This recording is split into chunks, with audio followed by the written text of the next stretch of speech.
राम राम में दोस्तों। राम राम जी सबको, आप सबका स्वागत है हमारे अरियानी फैमिली रिएक्शन में। एक बार नई वीडियो के साथ दोबारा भाई वीडियो आया और जो रौनक पाएगी और ये आया तब आयो है जस्टिस फॉर अतुल सुभाष, दहेज कानूनों का मिसयूज रोको। हमारी वीडियो देख लेते हैं, उसके बाद फिर अपना रिएक्शन देंगे। दोस्तों, बेंगलुरु में जॉब करने वाले 34 साल के अतुल सुभाष के केस ने पूरे देश को हिलाकर रख दिया है।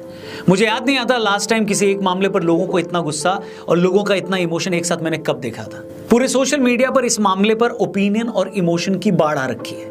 मरने से पहले अपने कई पन्नों के नोट में अतुल ने जो लिखा है उसे पढ़कर आपका कलेजा फट जाता है। उसकी वाइफ और घर वालों के बारे में पढ़कर आप यही सोच सकते हैं कि कोई इंसान इतना घिनौना और लालची कैसे हो सकता है। इस लेटर में अतुल ने अपने 4 साल के बेटे के लिए जो बातें लिखी हैं दोस्तों, उसे पढ़कर आप परेशान हो जाते हैं और बार बार यही ख्याल आता है कि काश अतुल के इस दुख का पहले पता होता तो कोई कुछ कर पाता, अतुल को इस दुनिया से जाने से रोक पाता, उन्हें उनके बेटे से मिलवा पाता। लेकिन ये सारी बातें अब सिर्फ काश ही होकर रह गई हैं। मैं ये नहीं चाहता कि इस वीडियो को हम सिर्फ एक इमोशनल अपील बनाकर छोड़ दें। मेरी कोशिश है कि अतुल ने अगर अपनी लाइफ का सैक्रिफाइस दिया है तो उसे हम वेस्ट न जाने दें, ताकि उन जैसे और केस न हो पाए।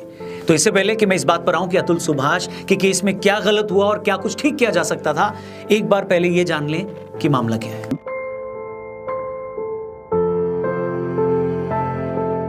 आपको बता दें, मूल रूप से बिहार के रहने वाले अतुल सुभाष बेंगलुरु में as an AI engineer job कर रहे थे। खुद अतुल ने अपने आखिरी नोट में बताया कि उन्होंने 2019 में एक मैट्रिमोनी साइट से मैच मिलने के बाद निकिता सिंघानिया से शादी की थी। शादी के अगले ही साल 2020 में उन्हें एक बेटा हुआ। अतुल ने अपने नोट में लिखा है कि उनकी पत्नी हर पूजा या शादी पर 6 साड़ियां और एक गोल्ड सेट की डिमांड करती थी।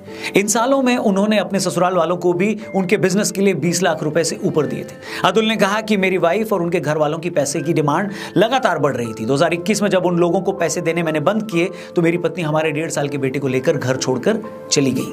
अतुल ने इसके बाद जब अपनी पत्नी से तलाक मांगा तो उसकी वाइफ ने दहेज समेत अलग अलग सेक्शन में अतुल पर 9 केस दर्ज करा दिए। अतुल की वाइफ ने जानबूझकर उन्हें परेशान करने के लिए सारे केस यूपी के जौनपुर में दर्ज करा दिए, जबकि वो खुद भी जौनपुर में नहीं रहती थी। अतुल को पिछले 2 सालों में 50 बार से ज्यादा बार जौनपुर आना पड़ा। पहले उनकी पत्नी ने अतुल से उनके बच्चे के लिए 40,000 के मेंटेनेंस की डिमांड की और अपने लिए 1 करोड़ रुपए हर्जाना मांगा। जब अतुल 40,000 देने के लिए रेडी हो गए तो अतुल की बीवी ने हर्जाने की रकम बढ़ाकर 3 करोड़ कर दी। अतुल ने इस बात की शिकायत जब जज से की तो जज ने उल्टा अतुल को कहा कि तुम्हारे पास इतने पैसे होंगे तभी तो वो मांग रही है। मगर अब मैं जो आपको बताने जा रहा हूं उसे सुनकर आपके होश उड़ जाएंगे। अतुल ने कोर्ट में जज को जब यह बताया कि एनसीआरबी का डेटा बताता है कि दहेज के झूठे केसों के चलते कितने ही मर्द हर साल सुसाइड करते हैं, तो अतुल की बीवी या सास ने कहा कि ऐसा है तो तुम क्यों नहीं सुसाइड कर लेते। आखिरी सुनवाई के वक्त जब अतुल जौनपुर गए तो उन्हें देखकर उनकी सास ने कहा कि अरे तुम अभी जिंदा कैसे हो, हमें तो लगा कि तुमने सुसाइड कर ली होगी।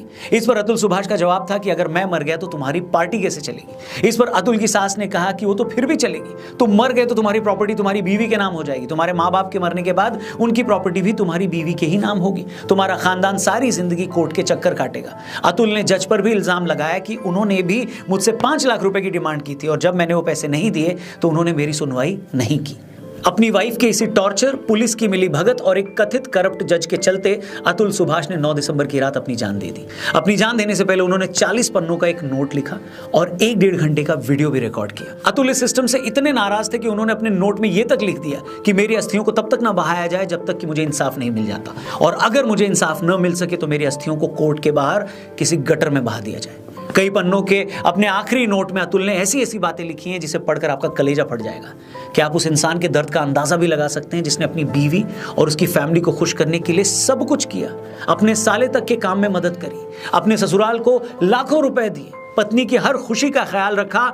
उस शरीफ आदमी को इतना मजबूर कर दिया गया कि उसने परेशान होकर अपनी ही जान दे दी। उसे 2 सालों से अपने बच्चे से नहीं मिलने दिया गया, उसके माँ बाप पर झूठे केस किए गए, वो भी तब जब आपने अपनी बीवी के लिए हर वो पॉसिबल चीज की जो आप कर सकते थे।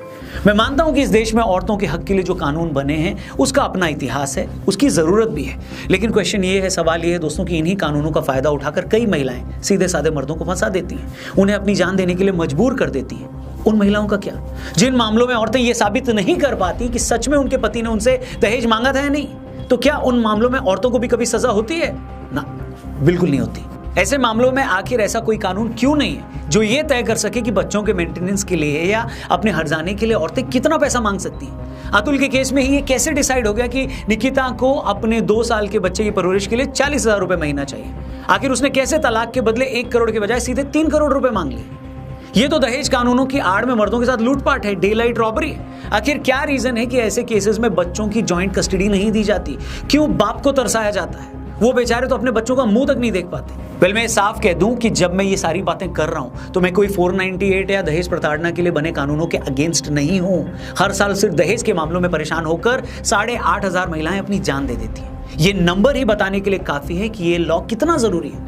लेकिन प्रॉब्लम वहां है जहां शहरी इलाकों में कुछ औरतें इस कानून को हथियार बनाकर मर्दों को ब्लैकमेल करती हैं, उनसे पैसे ऐंठती हैं, उनके माँ बाप को जेल भिजवा देती हैं और आदमियों को पता ही नहीं होता कि करना क्या है। आखिर क्यों मर्दों के हैरेसमेंट के लिए कोई कानून नहीं है? सवाल यही है। मैं कहता हूं साल में ऐसे 1000 केस भी क्यों ना आते हो, लेकिन कोई कानून तो होना चाहिए जिसका सहारा लेकर आदमी भी, मर्द भी अदालत में जा सके, अपनी बात रख सके।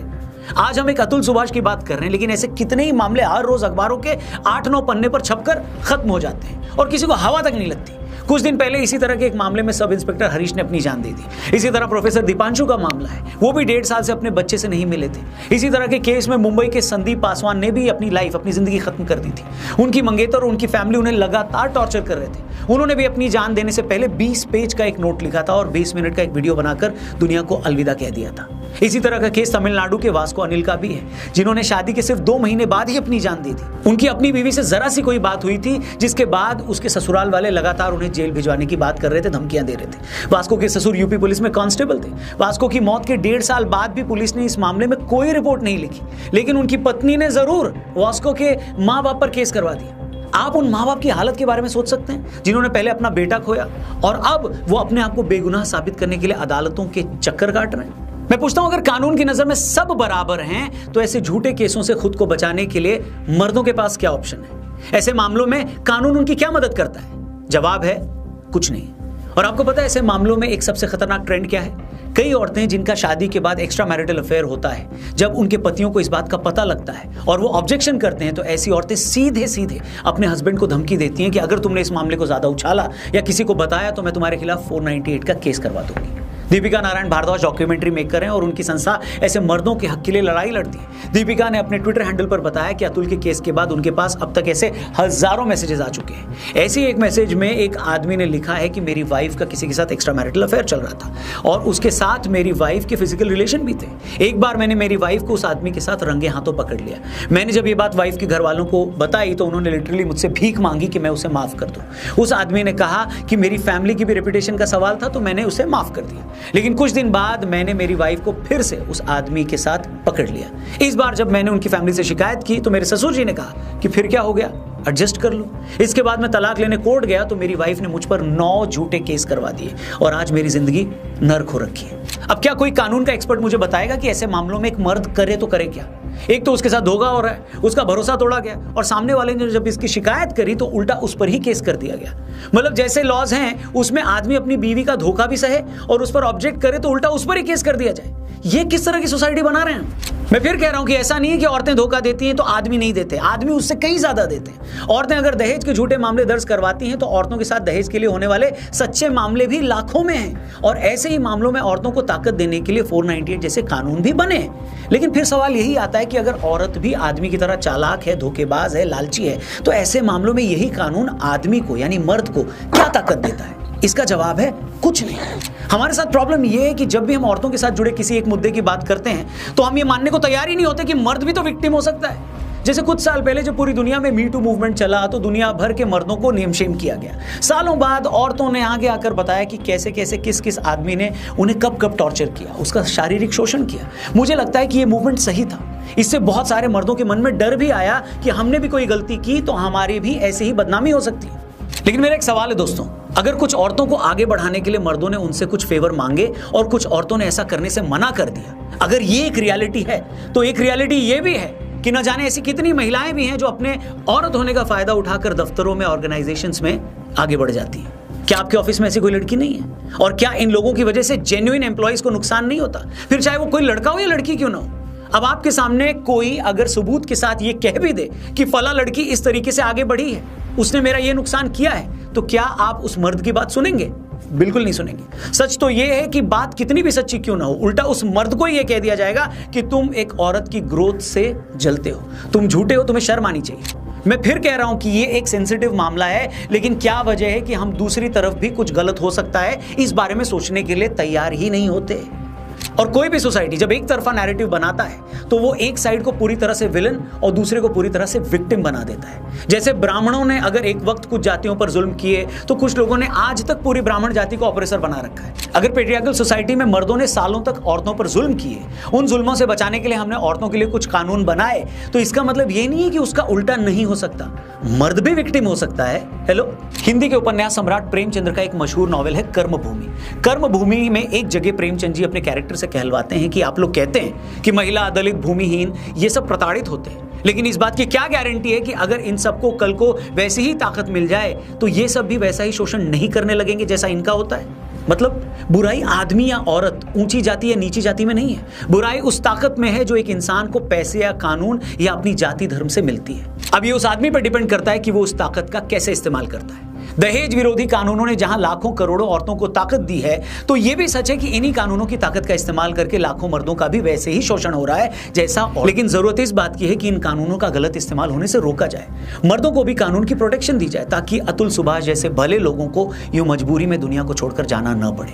बाकी आपकी इस मामले पर क्या राय है, क्या ओपिनियन है, कमेंट करके जरूर बताइएगा। क्या आप अपने अगल बगल किसी ऐसे मर्द को जानते हैं, किसी ऐसे व्यक्ति को जानते हैं जिन्हें इसी तरीके से झूठे केस में फंसाया गया है, कानून का गलत इस्तेमाल करके उन्हें भी परेशान किया जा रहा है? उनके बारे में भी कमेंट करके जरूर बताइएगा और इस वीडियो को हर एक व्यक्ति तक पहुंचाइएगा, अपने हर एक फ्रेंड से शेयर करिएगा। चैनल भी सब्सक्राइब करके जाइएगा। Thank you for watching. जल्दी मिलते हैं। जय हिंद, वंदे मातरम।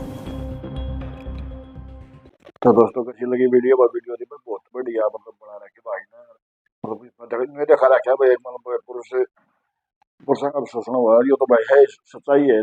खुद पुलिस वाले, वकील सब ने निबेरा हुआ भाई ये केस उठे हुए हैं। 99% मतलब पुलिस वाले भी कहें केस उठा है और फिर भी उन्हें कार्रवाई करनी पड़े। तो इसमें कुछ में मतलब कानून संशोधन सरकार ने करना चाहिए। जिस तरह भी भाई ने ये अतुल सुभाष ने सुसाइड कर लिया, ये कोई बेचारा नहीं मतलब सच्चा था बेचारा, और फिर भी इसको न्याय नहीं मिला, फिर भी न्याय नहीं मिला।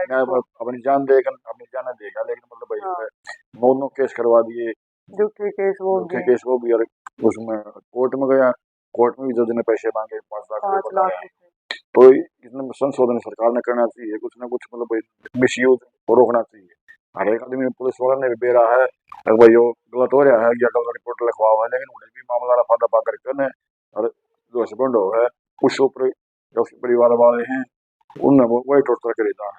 तो भाई वीडियो किसी लगे भाई कमेंट बॉक्स में राय दी, और यो वीडियो भाई जितना भी हो ज्यादा शेयर करो, सबका रिक्वेस्ट है अभी वीडियो ने शेयर करियो, और व्हाट्सएप पे हर जगह इस वीडियो को शेयर करना, ज्यादा से ज्यादा वीडियो लाइक कर दियो, शेयर कर दियो, सब्सक्राइब कर दियो, और ओरिजिनल वीडियो का लिंक मिल जाए डिस्क्रिप्शन में ही। मिलते हैं नेक्स्ट वीडियो साथ दोबारा फिर से, तब तक के लिए बाय बाय।